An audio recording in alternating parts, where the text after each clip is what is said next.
Welcome to Fresh Thinking by Snowden Optiro. My name is Susan Havlin, Managing Consultant at Snowden Optiro.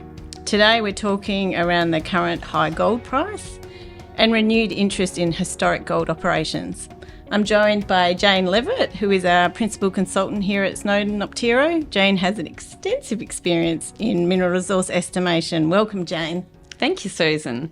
So, bringing on old gold projects back to life. I know, they're really attractive at the moment with the current high gold prices.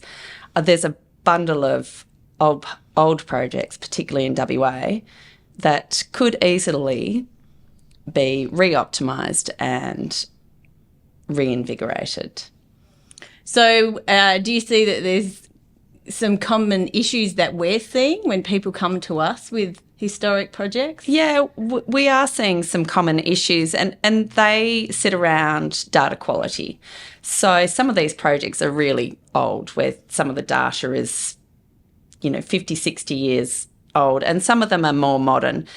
But they all come with their problems, and that's usually surrounding the database and the data in the database. So there's some things that people can do, or companies can do, to mitigate some of those problems before it gets to the resource estimation stage, either an in-house resource geologist or your favourite consultant. So what are you saying? So, a lot of these people, they get, basic information and then they come to us. And what would you like them to look at before they come to us or come to a resource geologist? Like, what should they be looking for? So the sort of data that you need to input into a mineral resource estimation, so you obviously have your drilling. So your drill collars and downhole surveys need to be valid. So your drill collars need to sit on topography. Your downhole surveys need to be reasonable, and you can either assess that with some formulas or even just looking at the drill hole traces in 3 dimensions. There are your assays and assay quality. Oftentimes your QAQC data, so your standards and blanks and duplicates, are stored separately to your downhole assays, and sometimes they get a little bit lost. But the QAQC data, particularly for recent drilling, is absolutely critical to the validation of that data. If we don't have QAQC data for assays, then it needs to be acquired. So you're saying that QAQC data needs to be acquired, but that's not always something that we can acquire. Like, if it has been lost in the transition over the years, what are some ways that these new companies who have just acquired the project could validate some of their old data? So if they have, if drill core and drill pulps have been retained, obviously the condition of those needs to be assessed, but they can be resampled and reanalysed with the insertion of standards and blanks. And if there is no physical sample left over from those drilling programs, then some holes will need to be re-drilled. So you're saying we could do some twin drilling? Yep, twin drilling is excellent, and the twin drilling would need to be distributed amongst the drill programs over the history of the project. And the amount of data in some of these projects will range from 50 holes to thousands of holes.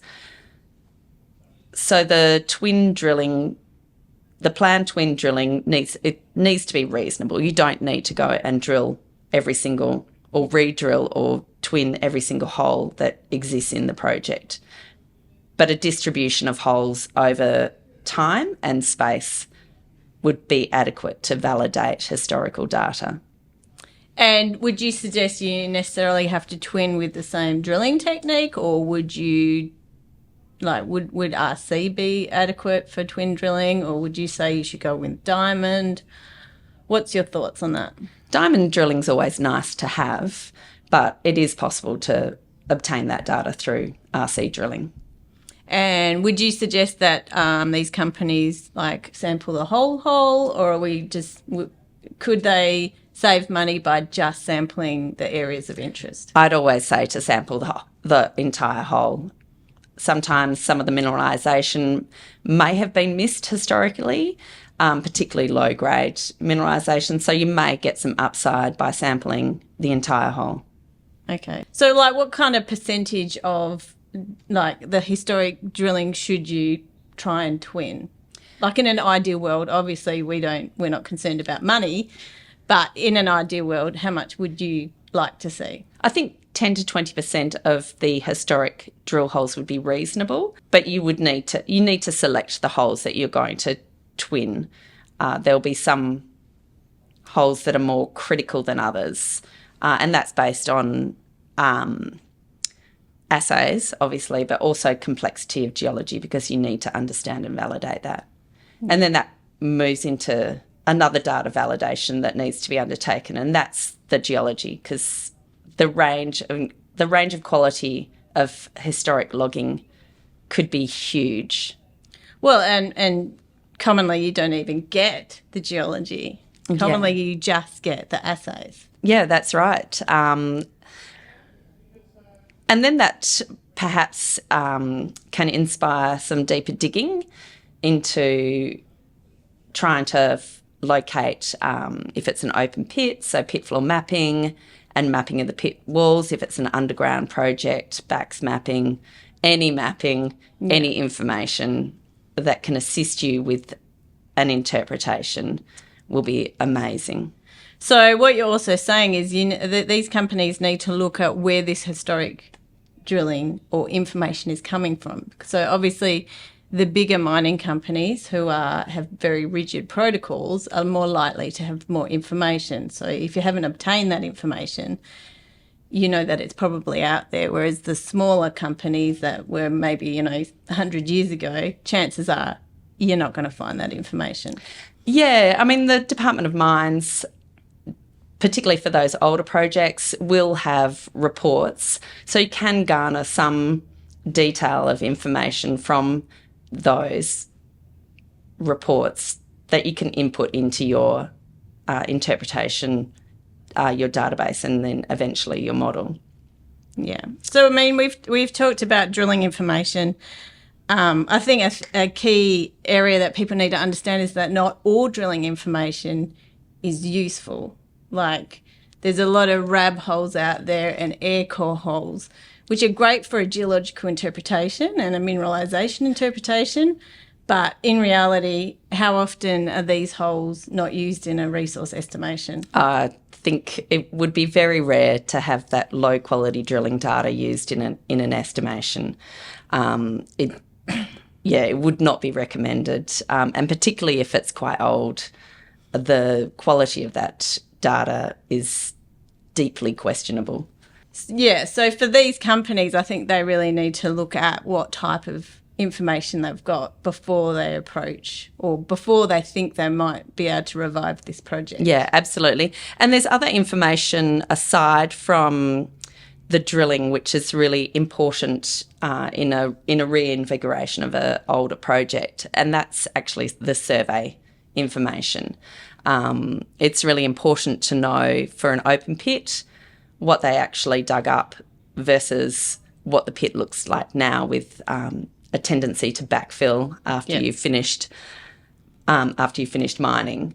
So those survey surfaces are essential to being able to appropriately deplete the model. So there's no rude shock at the end of the day when you've just done a giant cutback of an open pit and the high grade that you thought might have been there is not there. Yeah. And so this all kind of also leads into like the classification. You may have a lot of information, but if it can't be verified, what happens with our classifications? You just have to go with a lower confidence classification until you can verify that. So an inferred classification would be appropriate for a project that just doesn't have any QAQC data that can be reviewed. And that goes with, and not just assay QAQC, but again, your collar surveys, downhole surveys. And density. And density. Yeah. We need How can we density. forget our friend density? It's essential to an estimation. So I think, so what we're trying to say is that you can't just pick up an old project and go, boom, the gold price is really high now, so I'm just going to go see my friendly resource geologist and get them to produce a resource. The fact is a lot of work has to be done by these companies or by the individuals before it gets to becoming a resource. Absolutely. And, you know, another word of advice, although the gold price is crazy high, it would be wise to, when you're running your optimizations, to use a lower gold price to see how sensitive your remaining deposit is to economics. That wraps up today's episode of Fresh Thinking. Jane, thank you very much for sharing your insight. Thanks, Susan. If you enjoyed this episode, subscribe to our podcast on your preferred platform. Stay tuned for more insights from the mining industry.